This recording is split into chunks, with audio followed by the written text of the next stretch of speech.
Let's have a moment of silent reflection as we enter this time of the Word.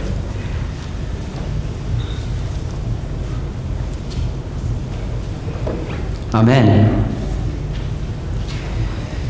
I have asserted before from this pulpit that we are a people who love a good story. There are, of course, those among us who like a good manual or a nice, thick math textbook. Many of us enjoy watching the nightly news, and there are even those of us who get a kick out of a good documentary explaining the effect of termites on the great architecture of the world. Information is nice, but I think we love a good story as well. That's why good novels are so popular, even nonfiction books, for they invite us on a journey through the story of the characters or the subject matter. If the facts were all we cared about, timelines and bullet points would do the trick. That's why television shows are so popular, even the quote-unquote unscripted reality shows, as they always contain some aspect of the human drama, often more than their scripted counterparts. Why else would the producers always include so much backstory on the participants, including clashing personalities and utilizing private confessionals? And that's why we love the movies, including documentaries that allow us to get to know the subject matter personally. If we think about one of the most popular documentaries in history, March of the Penguins, we think about how Morgan Freeman introduced us to a set group of penguins with whom we became very familiar. This love of story finds expression in the stories that are special to us as individuals or as families, and in new stories that are being written and told every day. But there are some stories that we all have in common, and that we all love, and that we all know very well. But what if the telling of these stories changed? What if, in Homer's The Odyssey, Odysseus just stayed on Calypso's island and never actually made the trip back to Ithaca to reclaim his throne? What if, in The Lord of the Rings, Frodo and Sam made it all the way to Mordor, but not really ever got to Mount Doom to destroy the One Ring? What if, in Dickens' A Christmas Carol, yes, I know it's Easter, but what if Scrooge was just a really heavy sleeper and snoozed right through the night, never hearing any of the ghost's messages? Or what if, in Finding Nemo, Marlin and Dory just, never found Nemo? Would that ruin the stories for us? Or would it be a little intriguing? Maybe a bit frustrating, but a little stimulating nonetheless. Such versions of our favorite stories would be, shall we say, not what you might expect. Perhaps, as you listened to Aaron read the gospel reading this morning, you found yourself in this situation. I imagine you came here today expecting to hear the Easter story. And you did, but not exactly what you might expect. It's not surprising to us to know that each of the gospel writers tells the story of that first Easter morning a little bit differently. However, in 3 of the 4 versions, while the players might change slightly and the words vary a bit, the basic storyline remains the same. It is a storyline with which we are all very familiar. Some women, usually, come to the tomb, discover that it's empty, they're told that Jesus has risen, they encounter Jesus, and then they go and tell everybody else what happened. Pretty standard Easter stuff. But then there is the way that Mark tells the story. A version that makes you wonder, what if Jesus was raised, but no one ever found out? My friends, that is what the Gospel of Mark gives us. For as with the other versions of the story, while the women did come to the tomb, and they did find the stone rolled away from the entrance, save for the white-clad stranger, they found the tomb empty, and they were told that Jesus had risen. And that is where it ends. No moment of recognition of Jesus in their presence. No resurrection appearances for the disciples on the road or in a room. Actually, in Mark's gospel, as originally written, no resurrection appearances at all. Just this final line. They went out and fled from the tomb, for terror and amazement had seized them. And they said nothing to anyone, for they were afraid. That is where the Gospel of Mark, as written by the gospel writer, ends. Roll the credits, head for the door. Not what you might expect, is it? Imagine for just a moment if this really had been the final word, the final scene. The women, presumably the only people to know that Jesus had risen, run from the tomb afraid and tell no one that the resurrection that Jesus himself had prophesied had actually occurred. And we could compound or affirm the change with the absence of any recorded resurrection appearances. Where exactly would that leave us? We might speculate on the matter. Without the reassurance of the fulfillment of Jesus' resurrection prophecy, the disciples, who when last seen in the story were running away and hiding, would have probably remained hidden.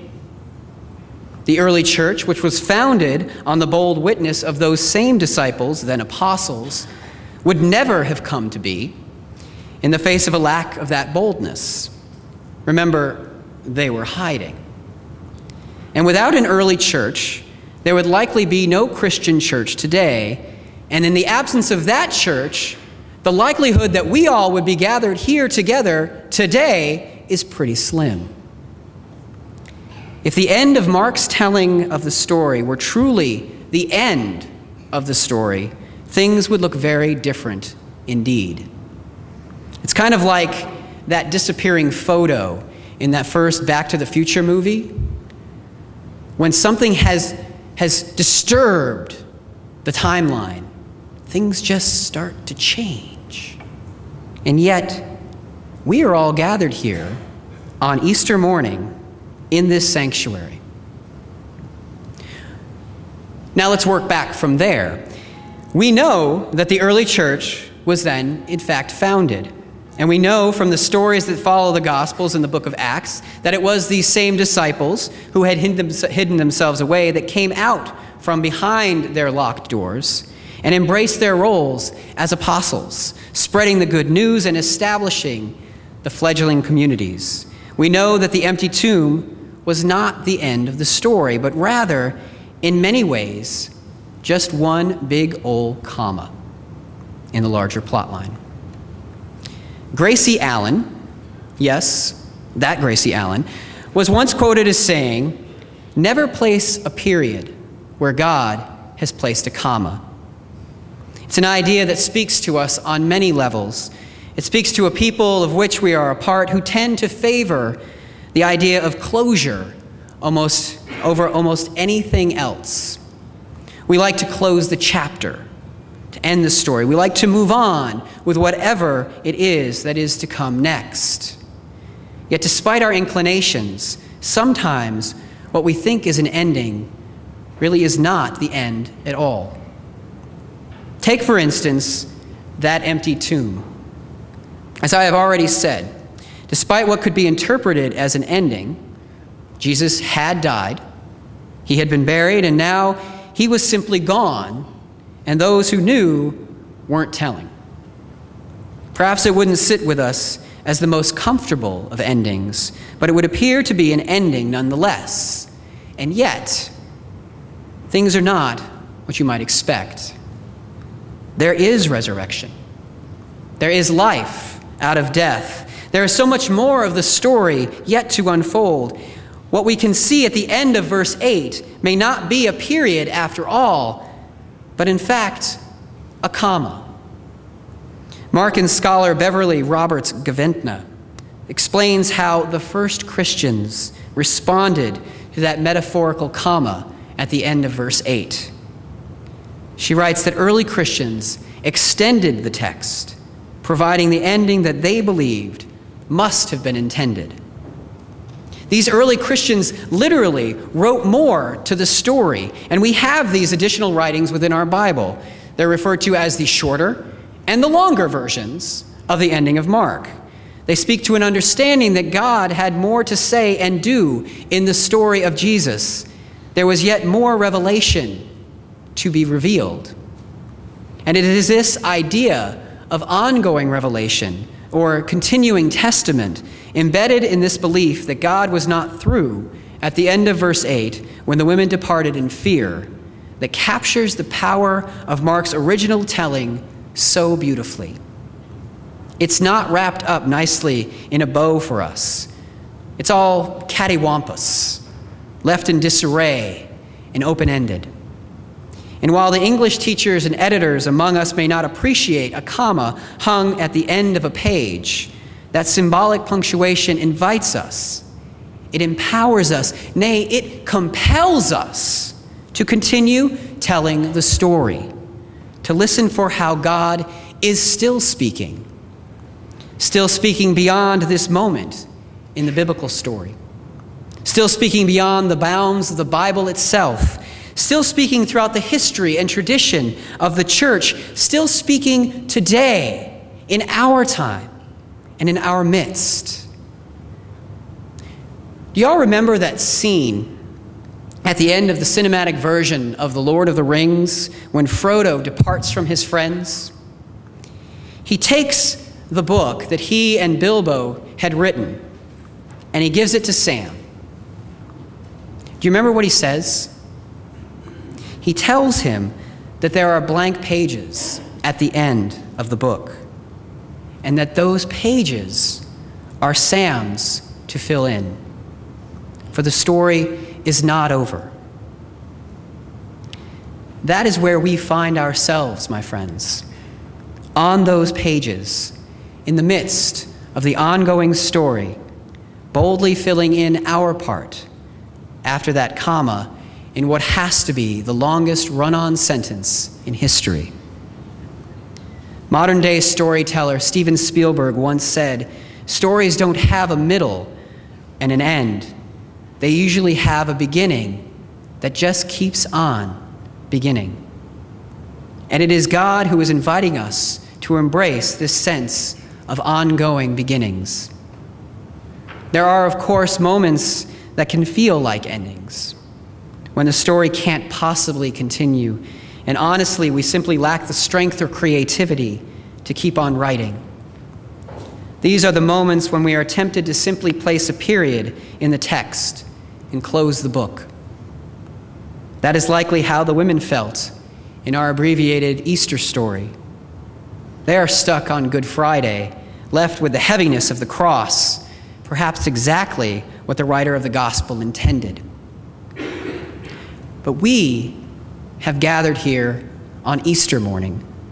And on Easter, we are reminded of what the angel promised to the young and pregnant Mary at the beginning of the gospel, that with God, nothing is impossible. For among the deep and varied meanings at the heart of the Easter story, perhaps the most empowering is this, that despite what can seem like an end, there is always a new beginning. Fear is not the last word, and in the face of death, there is life. Easter, my friends, is God's bold and wonderful way of turning a period into a comma, making clear to all that God is still speaking. And we are called as Christians to keep listening and keep responding and to keep living in the light of God's ongoing revelation in our lives and in our world. Christ is risen indeed. Happy Easter. Amen.